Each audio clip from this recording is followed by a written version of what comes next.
Bonjour à tous. Je m'appelle Jean-Philippe, je suis un des membres de l'équipe qui a préparé la louange de ce matin. Je suis très heureux de vous retrouver pour ce culte de Pâques.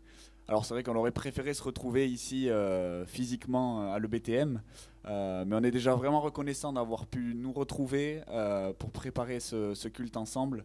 On va louer notre Dieu avec des lectures, avec des chants, des prières. Et puis ensuite, c'est le pasteur Vincent Bourrel qui va apporter le message pour ce culte. Donc je vous invite chez vous à monter le son de votre télé. N'hésitez pas à vous lever dans votre salon. Vous serez beaucoup mieux pour chanter. Et on va tout de suite prendre un premier chant qui dit « Il est Seigneur ».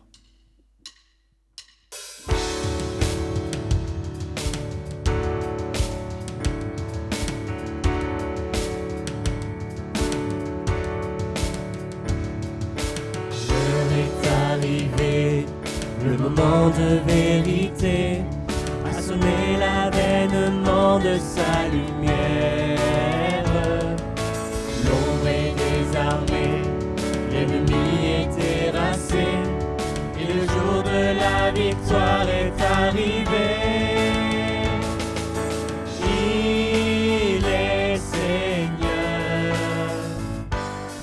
il est vainqueur. De son nom, il a scellé le pardon de sa vie, de sa paix et d'un testament d'éternité.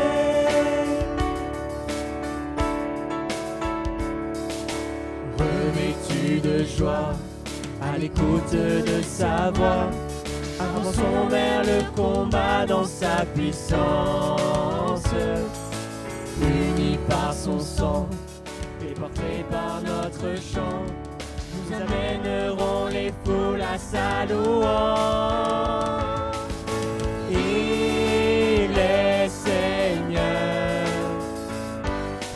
il est vainqueur. Par la force du Très-Haut, il est sorti du tombeau et il vit à jamais couronné de gloire et d'autorité.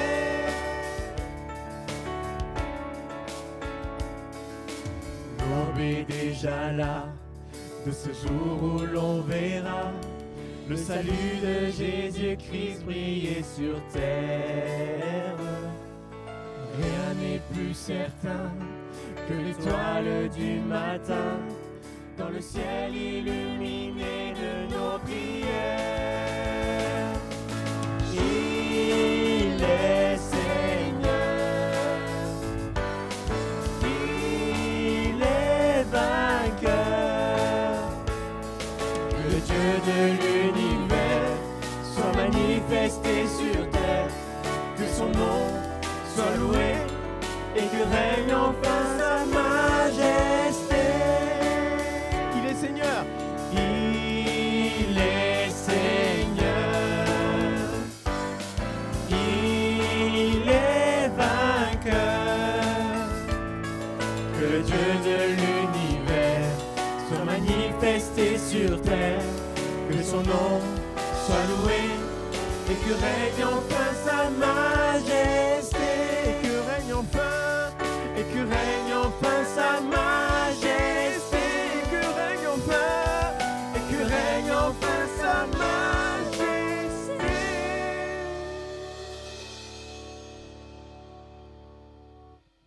Oui, Père Céleste, nous voulons te prier encore ce matin. Merci parce que tu nous réunis chacun chez soi, mais on sait qu'on est là dans ta présence et que tu es présent parmi nous. Nous voulons vraiment te remercier pour ce culte de Pâques parce que tu nous dis que tu es ressuscité et c'est ce que nous fêtons ce matin, la joie de ta résurrection. C'est vrai que ta résurrection est la pierre sur laquelle nous, chrétiens, nous pouvons nous fonder, savoir que tu es ressuscité, que tu nous prépares une place auprès de ton Père. Et merci encore ce matin de nous bénir et vraiment, sois présent au milieu de nous.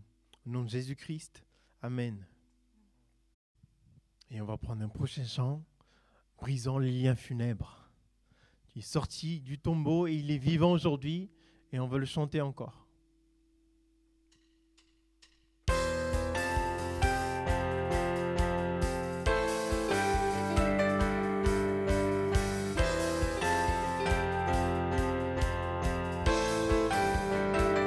chantons ensemble. Brisons les liens funèbres. Alléluia.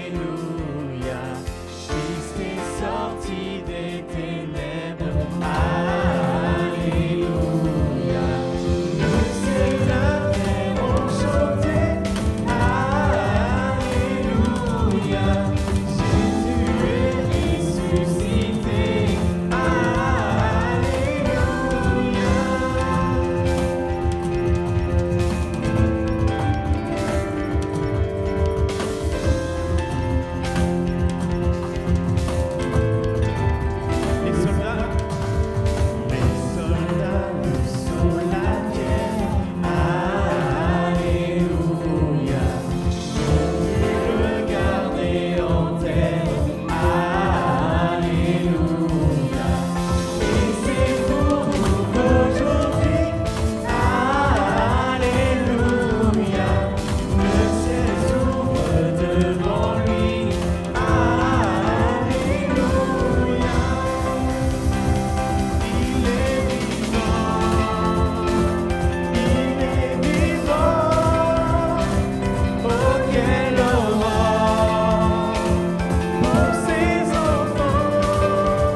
Bonjour à tous. Je vous invite à lire maintenant dans la parole de Dieu, dans Luc 24, versets 36 à 53.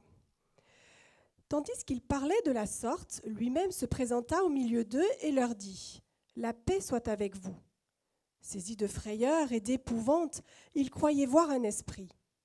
Mais il leur dit : « Pourquoi êtes-vous troublés ? Et pourquoi pareille pensée s'élève-t-elle dans vos cœurs ? Voyez mes mains et mes pieds, c'est bien moi, touchez-moi et voyez. Un esprit n'a ni chair ni os, comme vous voyez que j'ai. » Et en disant cela, il leur montra ses pieds et ses mains. Comme dans leur joie, ils ne croyaient point encore et qu'ils étaient dans l'étonnement, il leur dit : « Avez-vous ici quelque chose à manger ? » Et ils lui présentèrent du poisson rôti et un rayon de miel. Il en prit et il mangea devant eux.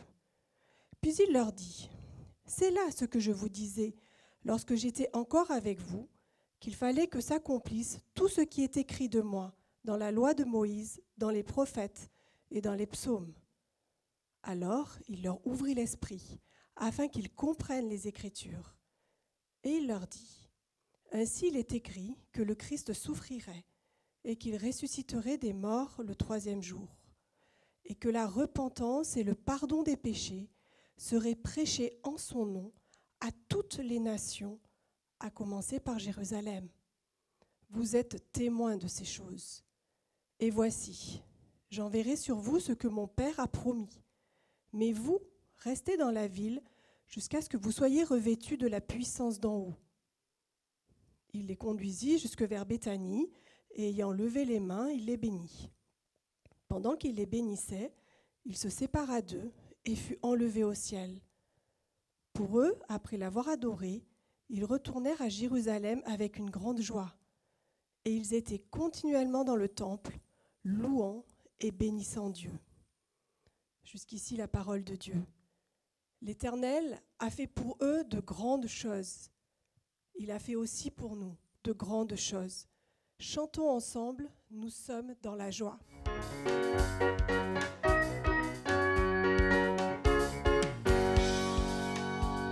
Quand l'Éternel ramena les captifs de Sion, nous étions comme ceux qui font un rêve, et notre bouche était remplie de cris de joie, et notre langue de chants d'allégresse.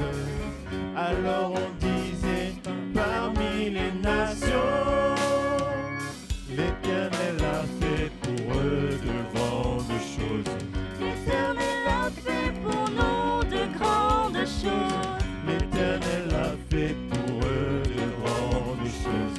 L'Éternel a fait pour nous de grandes choses. Nous sommes dans la joie, la joie, la joie. Nous sommes dans la joie, la joie, la joie. Nous sommes dans la joie grâce à sa victoire.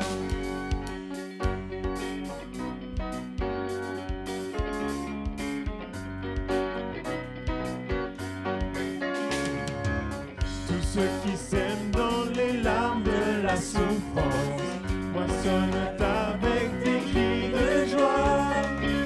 Tous ceux qui vont en pleurant avec la semence s'en reviennent dans des cris de triomphe sous le poids de toutes leurs gerbes.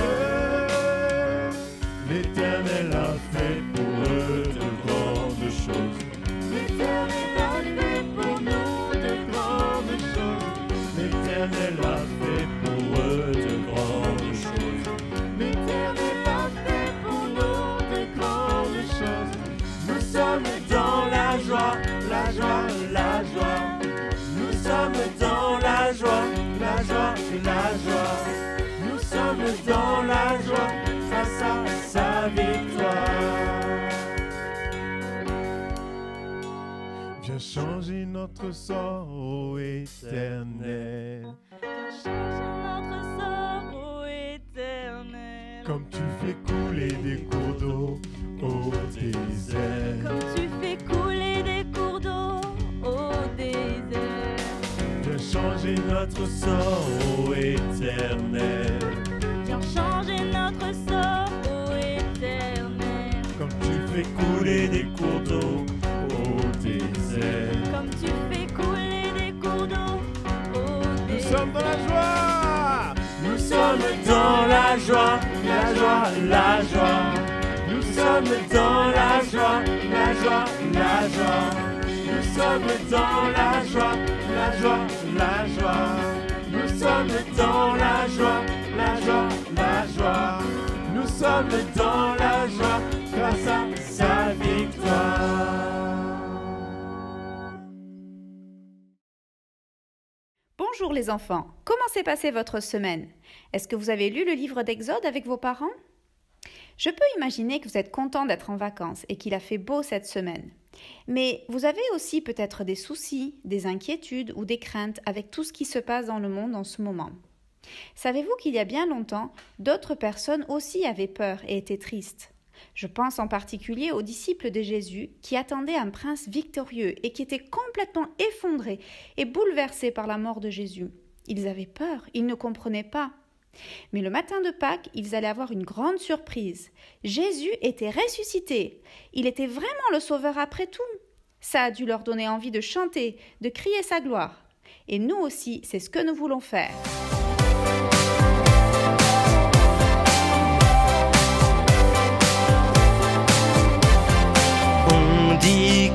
t'étais un homme bien, ou que t'étais sympa.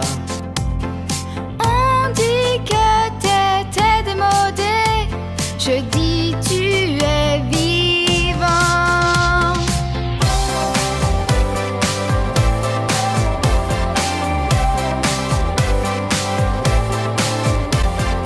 On dit que tu n'es qu'un prophète ou un sage du passé.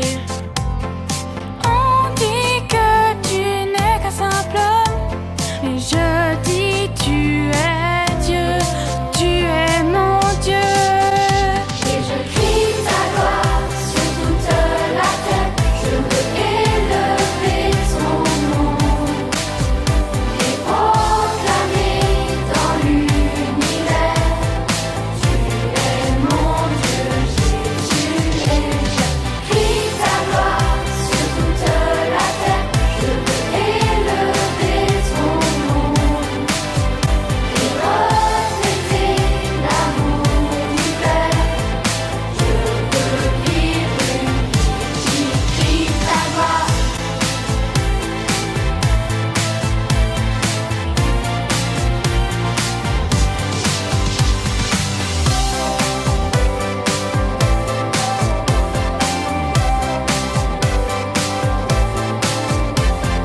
Je sais que tu es le Messie. Tu as donné ta vie. Je sais que tu es le seul chemin. Jésus, tu es Dieu, tu es mon Dieu.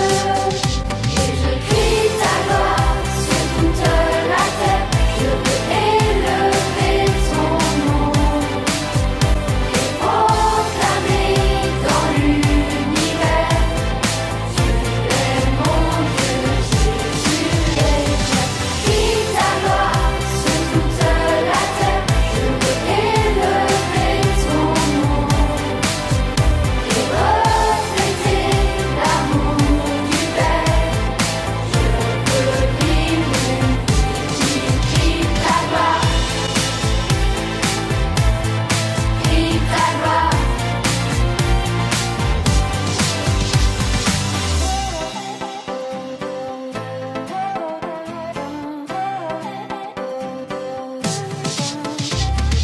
Jésus, je choisis de vivre une vie qui crie ta gloire. Crie ta gloire. Jésus, je choisis de vivre une vie qui crie ta gloire. Crie ta gloire. Jésus, je choisis de vivre une vie qui crie ta gloire. Crie ta gloire. Jésus, je choisis de vivre une vie qui crie ta gloire. Alors on va maintenant prendre un chant qui dit que notre mort physique, qu'on va tous vivre un jour sur cette terre, c'est pas une fin en soi, ce n'est pas mourir, parce que notre Seigneur Jésus, lui, a vaincu la mort une fois pour toutes. Donc on va prendre ce chant qui dit non, ce n'est pas mourir.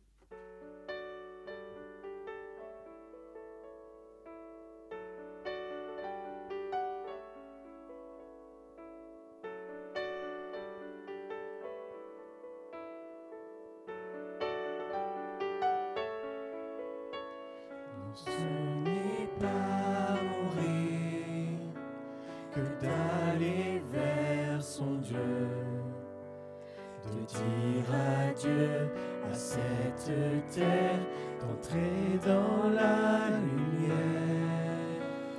Ce n'est pas mourir que de monter au ciel, au repos éternel là-bas, après tant de combats. Oh Jésus, vainqueur de la mort, ton sang précieux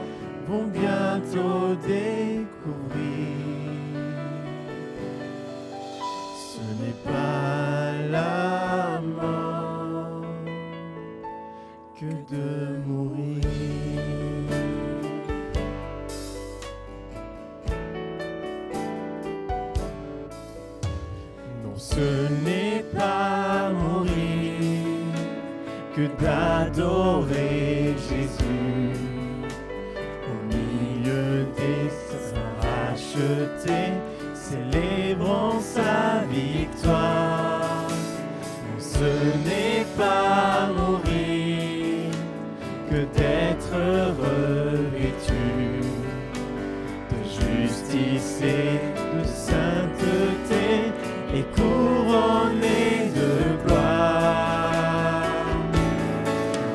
Ô Jésus, vainqueur de la mort, ton sang précieux peut sauver encore ceux qui croient en toi pour bientôt découvrir. Ce n'est pas la mort que de mourir.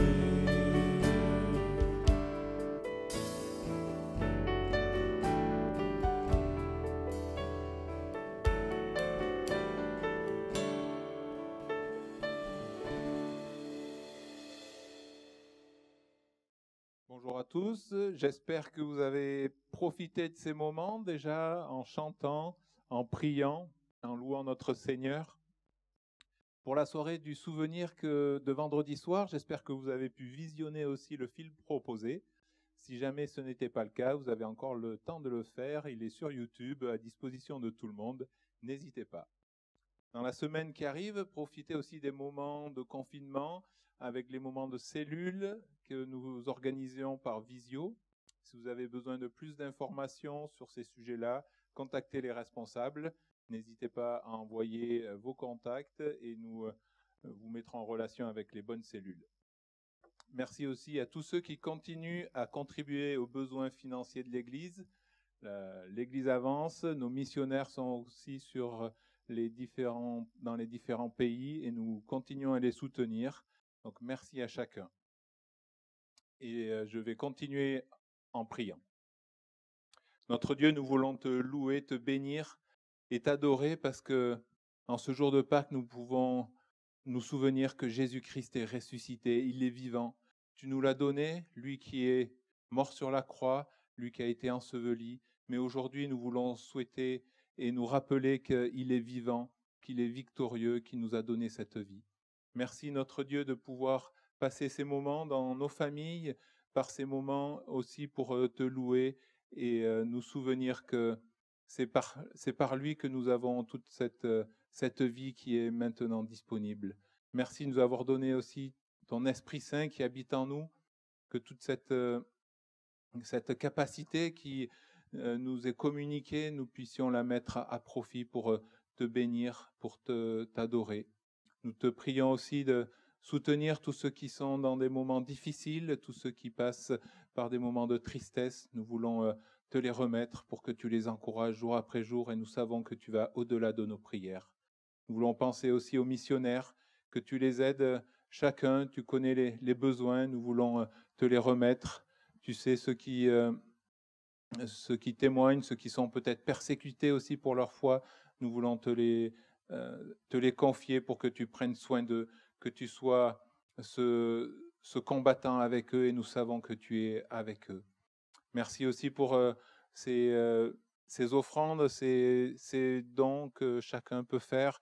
En ces moments de confinement, nous voulons te remettre tout cela pour que, avec sagesse, chacun puisse donner avec abondance, mais aussi que tout le conseil puisse gérer tout cet argent. Merci parce que tu vas au-delà de nos attentes, au-delà de notre espérance, et nous voulons te glorifier encore, au nom de Jésus-Christ. Amen.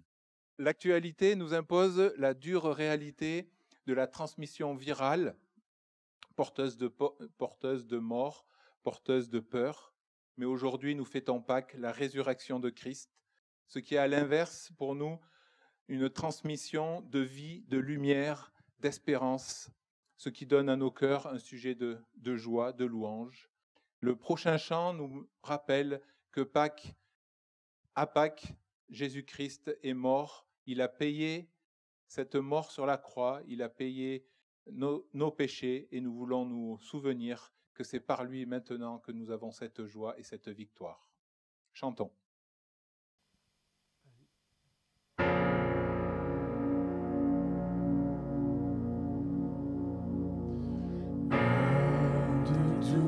Le Fils de Dieu, trahi par les siens,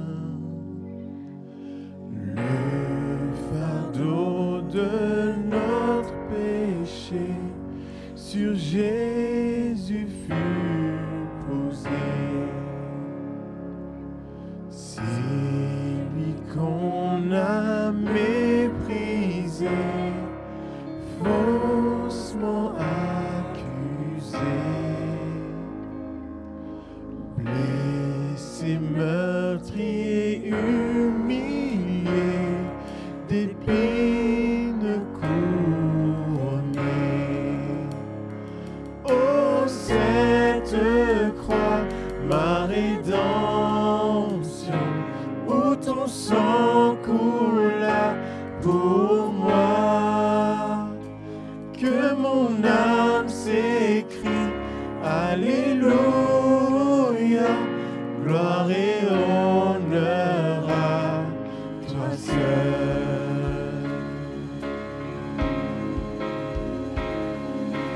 Venu du ciel sur la terre, pour nous réconcilier, pour racheter et pardonner ceux qui l'ont crucifié.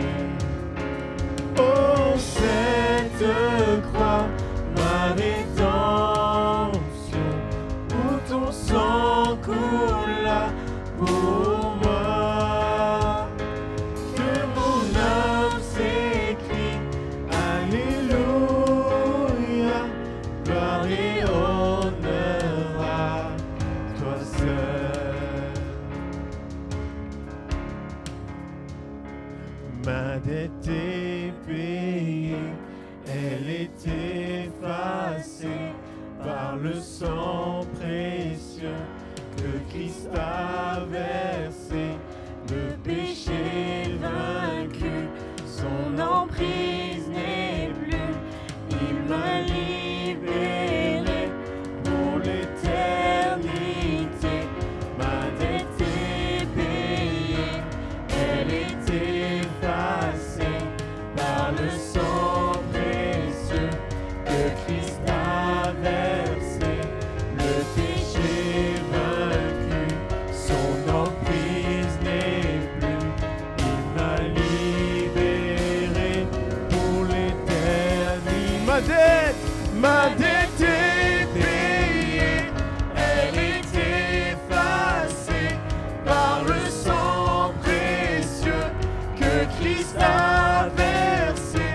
Le péché vaincu, son emprise n'est plus. Il m'a libéré pour l'éternité. Oh, cette croix, ma rédemption, où ton sang coula pour moi. Que mon âme s'écrie, Alléluia, gloire et honneur à toi seul.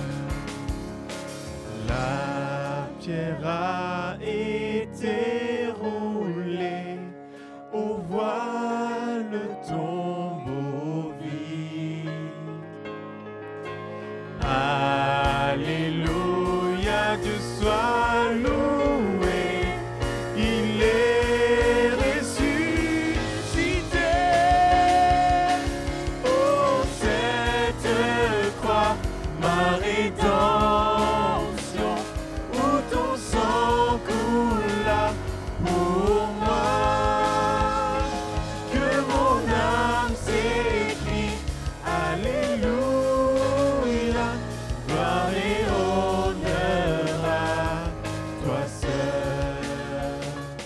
gloire et honneur à toi seul.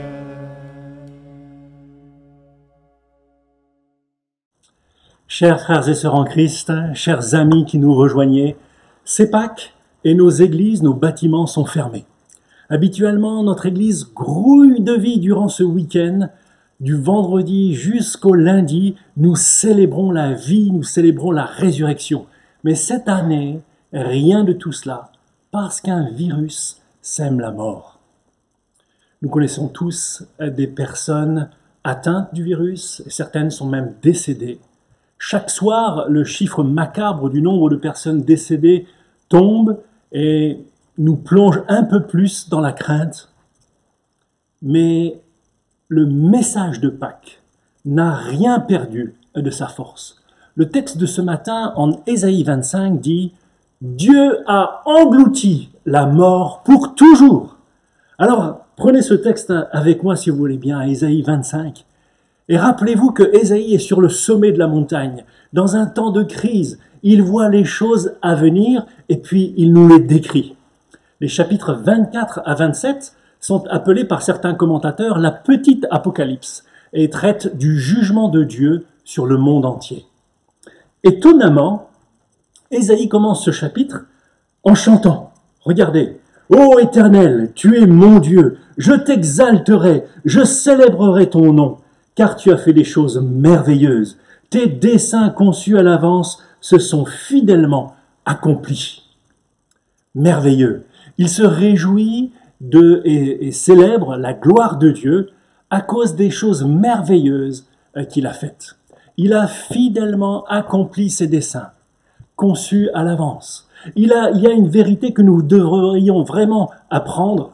C'est quand Dieu annonce quelque chose, il va l'accomplir, c'est certain. Alors, quels sont ces desseins conçus d'avance? Quelles sont toutes les choses merveilleuses qu'il a accomplies?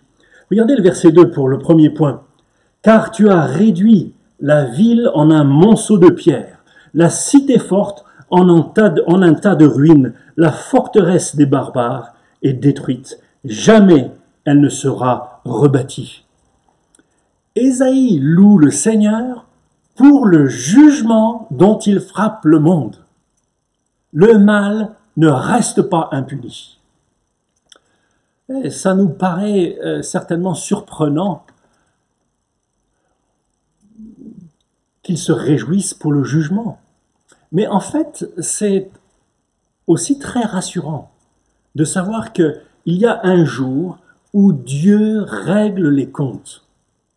Et ici, sans la nommer, Ésaïe décrit une ville qui est réduite en un monceau de pierre. Et cette ville, il l'appelle ici la cité forte, la forteresse des barbares. Elle nous fait penser à Babylone la Grande, dont la chute est décrite en Apocalypse chapitre 18.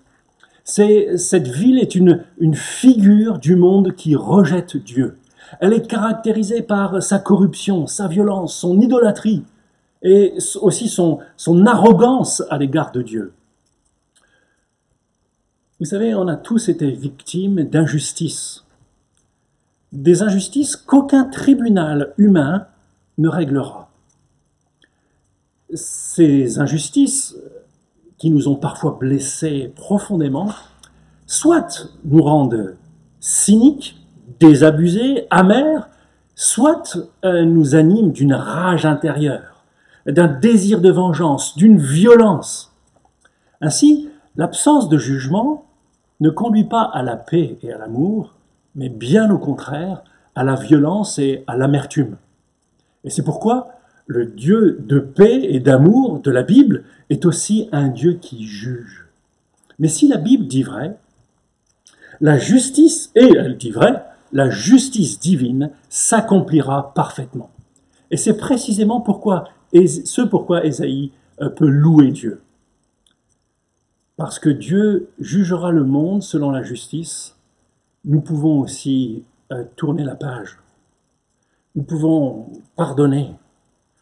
Nous pouvons nous en remettre entièrement au Seigneur qui a dit « À moi la vengeance, à moi la rétribution ». Le jugement où Dieu règle les comptes, c'est le jugement dernier. C'est-à-dire c'est le jour où chacun se présentera devant Dieu. Le coronavirus, lui, il peut simplement nous faire basculer vers ce jour où nous allons devoir nous présenter devant Dieu. Ésaïe a déjà annoncé ce jugement de Dieu dans le chapitre précédent, le chapitre 24, et j'aimerais relever juste quelques versets, notamment le verset 2, pour montrer que le jugement n'épargne personne. Regardez ce qu'il dit. « Il en est du sacrificateur comme du peuple, du maître comme du serviteur, de la maîtresse comme de la servante, du vendeur comme de l'acheteur, du prêteur comme de l'emprunteur, du créancier comme du débiteur. Le pays est dévasté, livré au pillage, car l'Éternel l'a décrété. » Voyez-vous ici, devant le jugement de Dieu, ni le rang, ni la fortune, ni la puissance ne permettront d'échapper au châtiment divin. Et puis, le jugement de Dieu, il est toujours selon la justice. Regardez verset 5, toujours dans le chapitre 24. « Le pays était profané par ses habitants, car ils transgressaient les lois, violaient les ordonnances, ils rompaient l'alliance éternelle. C'est pourquoi la malédiction dévore le pays, et ses habitants portent la peine de leurs crimes. C'est pourquoi les habitants du pays sont consumés, il n'en reste qu'un petit nombre. » Le jugement de Dieu, il est selon la justice, il est objectif. Ici, il est dit que les hommes ont rompu l'alliance éternelle. C'est quoi cette alliance éternelle? Mais c'est tout simplement cette alliance écrite dans nos cœurs. Nous connaissons ce qui est bien et ce qui est mal, et nous sommes coupables de faire le mal. Il dit ici, ils portent la peine de leurs crimes. Devant le jugement de Dieu, il n'y aura pas d'appel possible. C'est le jugement dernier, c'est-à-dire il n'y a plus rien derrière. Toute bouche sera fermée. Parce qu'il est selon la justice. Le monde, au fond, sait que c'est normal et c'est juste. Regardez, dans le chapitre 25, à nouveau, cette fois-ci, verset 3. « C'est pourquoi les peuples puissants te glorifient. Les villes des nations puissantes te craignent. » Nous aspirons tous, autant que nous sommes, à un jugement divin, auquel personne ne puisse se soustraire. Un jour où tous les torts seront redressés.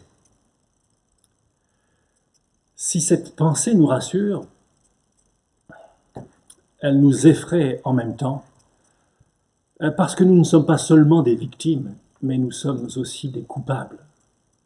Nous avons brisé l'alliance éternelle. Nous avons fait ce qui est mal. Et du coup, si nous réclamons que la justice soit rendue, elle le sera contre nous également, et nous serons condamnés à notre tour. Ésaïe célèbre Dieu également parce qu'il s'est montré un fidèle refuge pour les faibles, les malheureux et les victimes. Regardez, ça c'est son deuxièmement le secours de Dieu a secouru le faible et il dompte le mal. Versets 4 et 5. Tu as été un refuge pour le faible, un refuge pour le malheureux dans la détresse, un abri contre la tempête, un ombrage contre la chaleur, car le souffle des tyrans est comme l'ouragan qui frappe une muraille.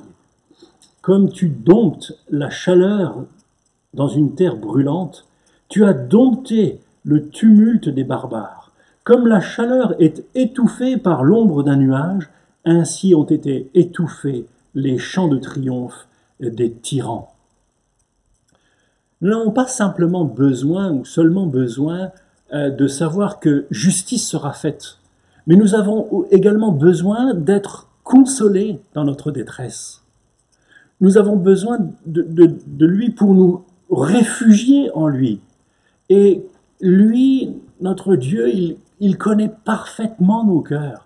Il sait précisément comment guérir nos peines, panser nos blessures, rassurer nos âmes, nos cœurs. C'est beau comment Ésaïe illustre ici le secours de Dieu. Au verset 4, il dit que Dieu est un ombrage contre la chaleur. On imagine bien dans ces pays chauds, lorsque le soleil brûle, le bienfait d'un coin à l'ombre qui vous protège.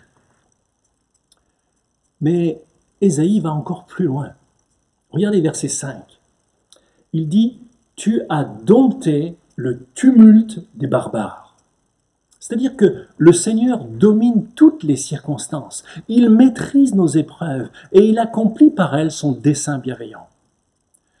Vous avez peut-être été victime de grandes injustices et vous pensiez que Dieu était totalement étranger à ce qui vous arrivait. Mais Dieu contrôle tout cela et il accomplit son plan parfait.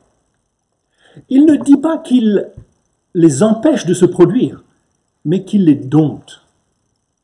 Oh, vous dites peut-être, mais comment est-ce possible que Dieu permette une telle chose? Mais si vous enlevez Dieu de l'équation,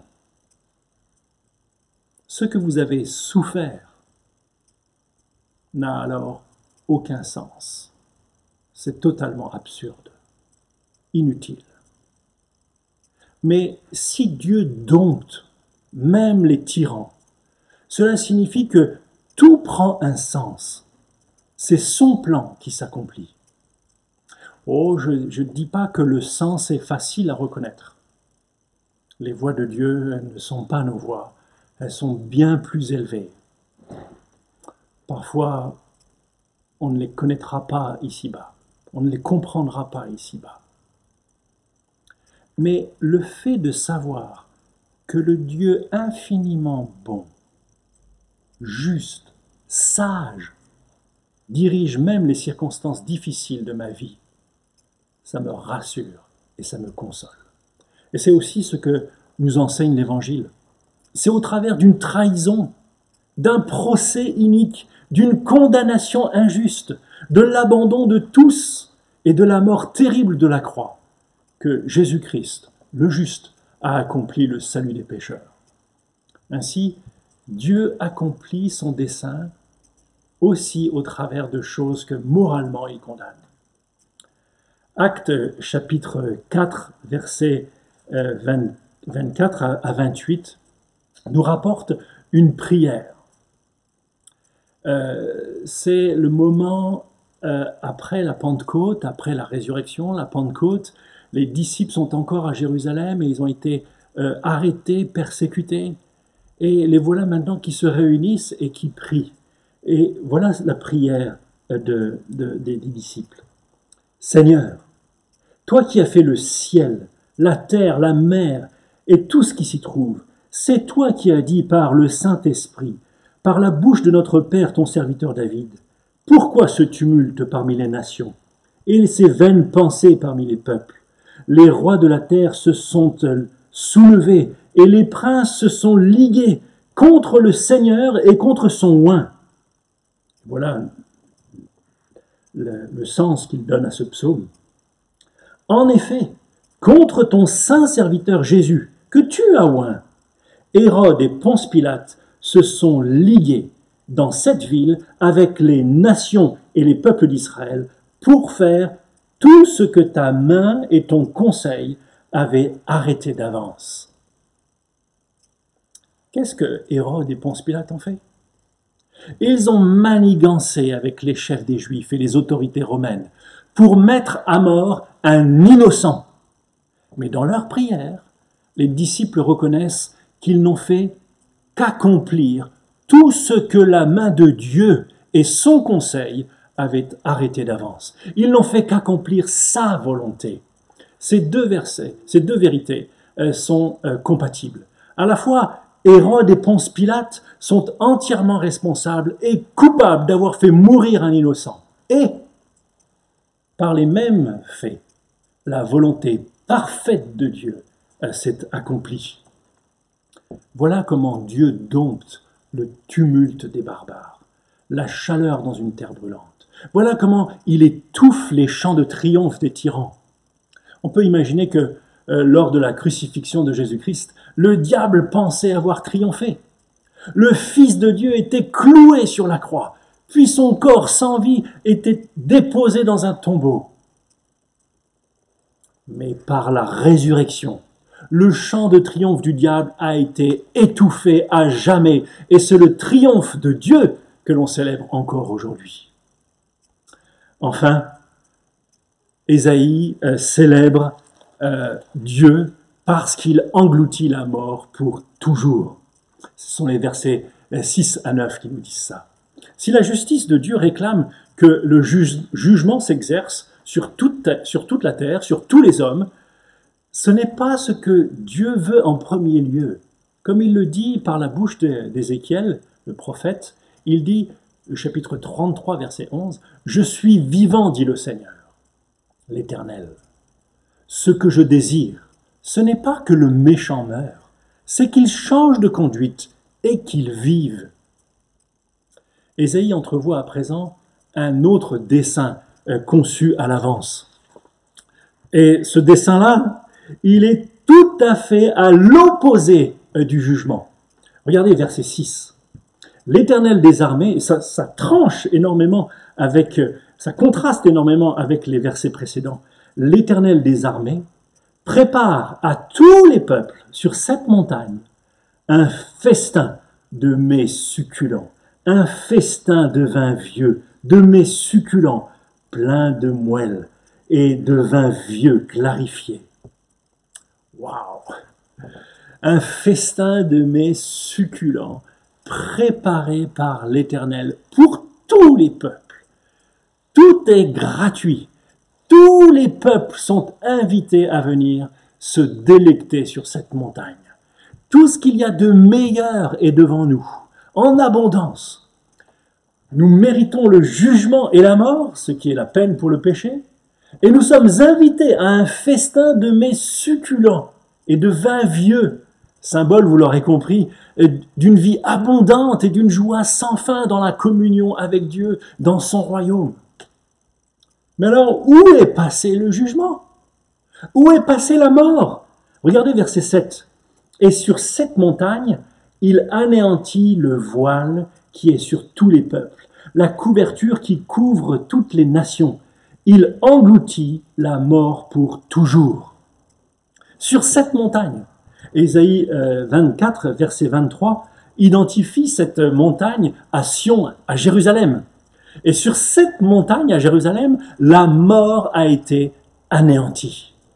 Le voile ici symbolise, bien entendu, la mort.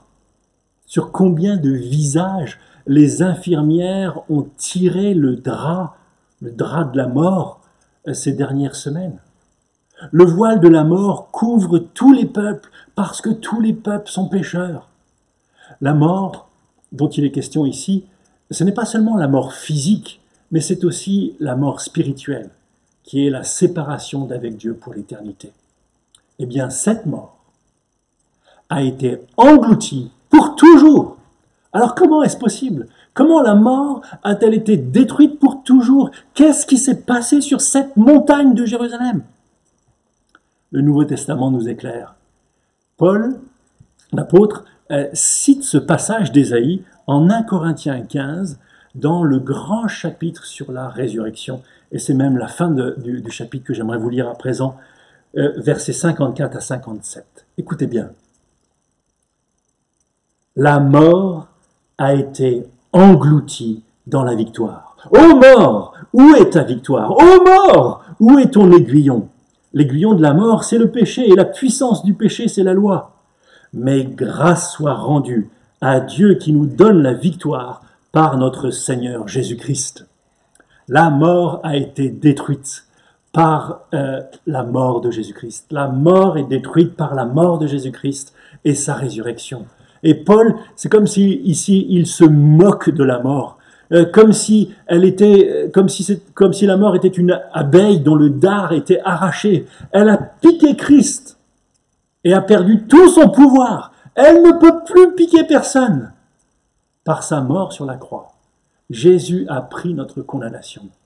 Le châtiment qui nous donne la paix est tombé sur lui. La justice de Dieu a été satisfaite. Le jugement de Dieu est tombé. Et nous le savons, parce que Jésus-Christ est ressuscité d'entre les morts. La mort a perdu son pouvoir. Le pouvoir destructeur de la mort, du péché et du diable a été anéanti pour toujours. Non seulement mon âme vivra éternellement, mais mon corps ressuscitera glorieux pour vivre éternellement avec Christ. C'est ça le message de Pâques. Regardez le verset 8. Le Seigneur l'Éternel essuie les larmes de tous les visages.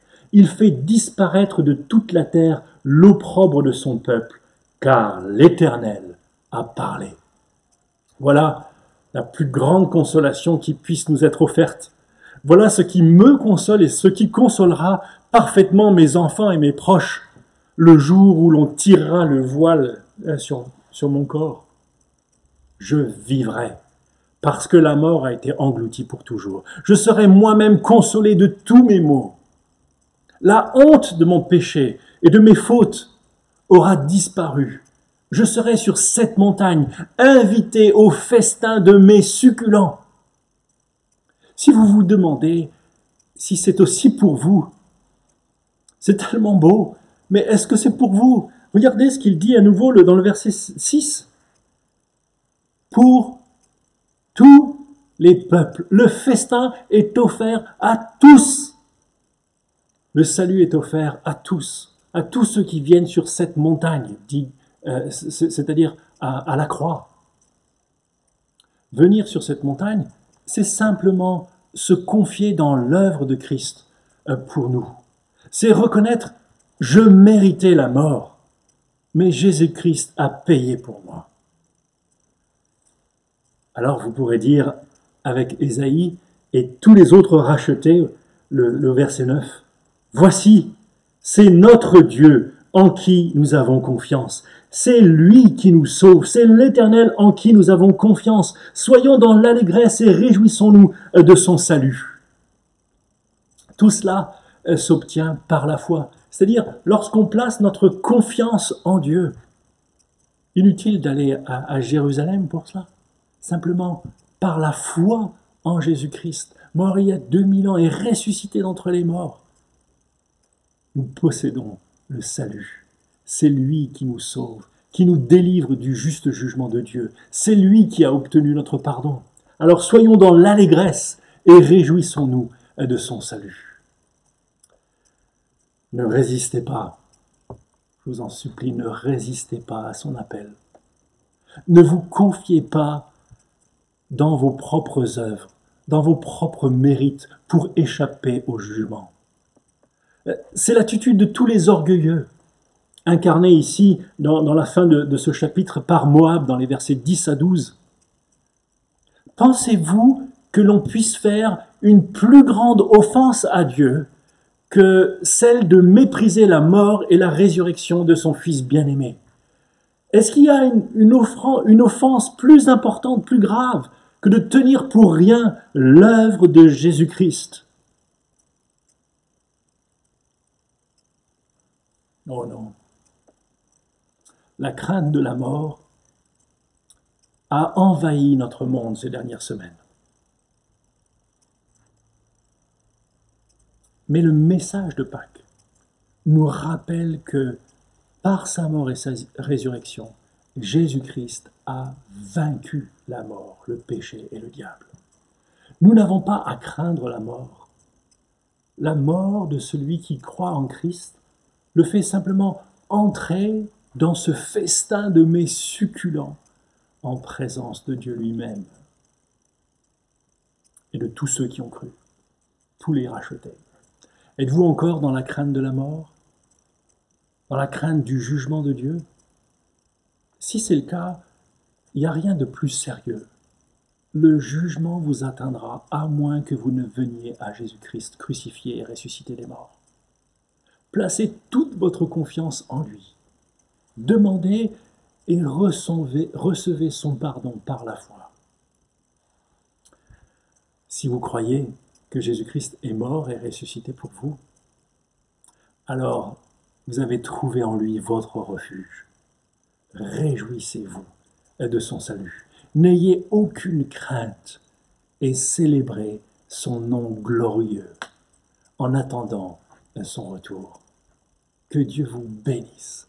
Je vous souhaite à tous une très joyeuse Pâques. Que l'Éternel vous bénisse. Amen. Prions. Ô Éternel, je voudrais t'exalter, te célébrer, parce que tu as fait de grandes choses, parce que tu as accompli tes desseins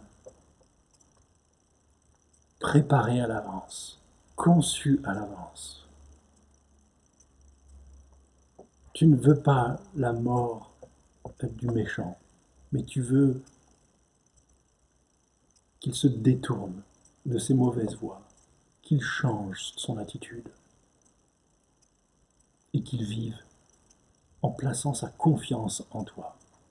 Seigneur, merci de ce que tu as préparé ce salut depuis toute l'éternité, sur cette montagne, à Jérusalem.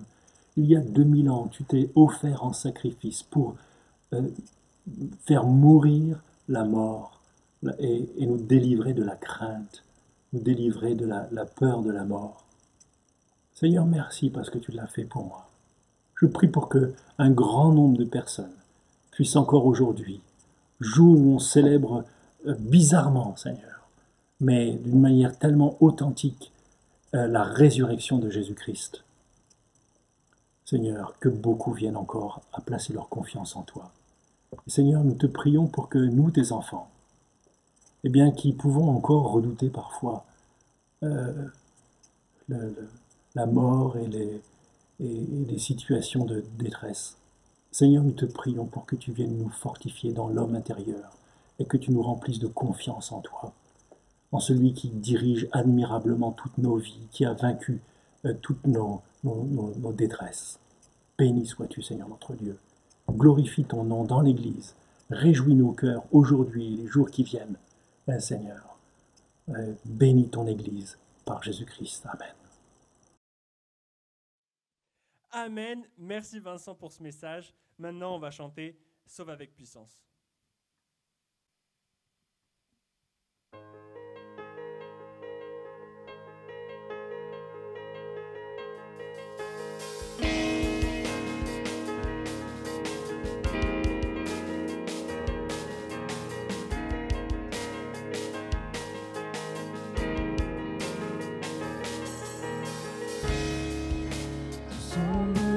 D'être aimé d'un amour sans limite, que ta grâce coule en moi. Tous ont besoin de pardon, de la bonté d'un sauveur, l'espoir des nations.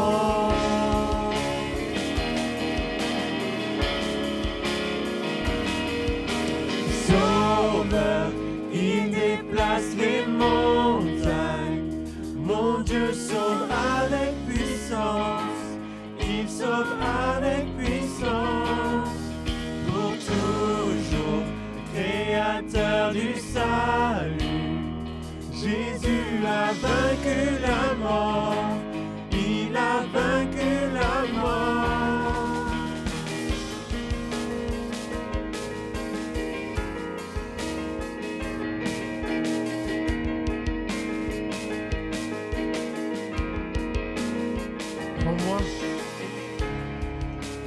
Prends-moi tel que je suis, mes peurs et mes échecs. Viens remplir ma vie. Je donne ma vie pour te suivre. Ta parole est ma loi.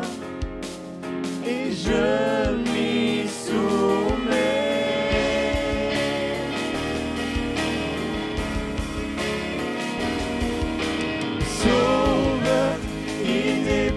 Les montagnes, mon Dieu sauve avec puissance, il sauve avec puissance, pour toujours, créateur du salut.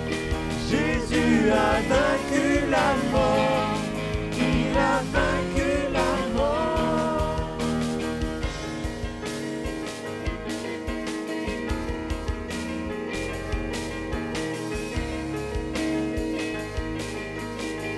Chantons resplendit,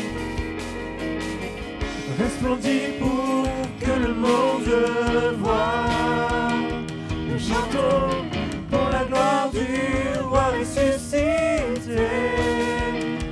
Jésus resplendit pour que le monde voie.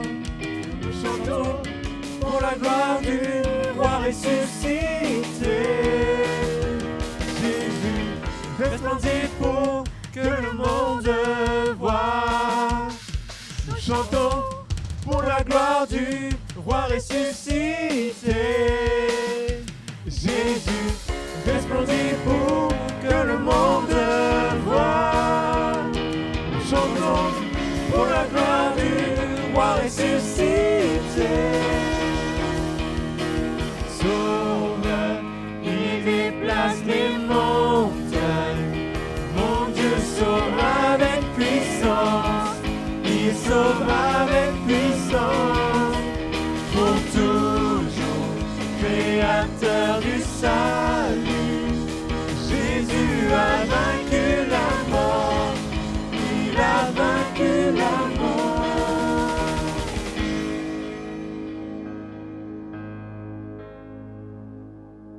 Voilà, on vous souhaite un bon dimanche en famille et prenez le temps de vivre un culte en famille aussi dans la semaine. N'oubliez pas les cellules et voilà que ce jour de Pâques puisse nous rappeler qu'on a un Sauveur qui est vivant et c'est lui qui nous permet de pouvoir avancer encore chaque jour en pensant qu'on a une place auprès du Père. Bon dimanche à chacun. Nous sommes passés d'été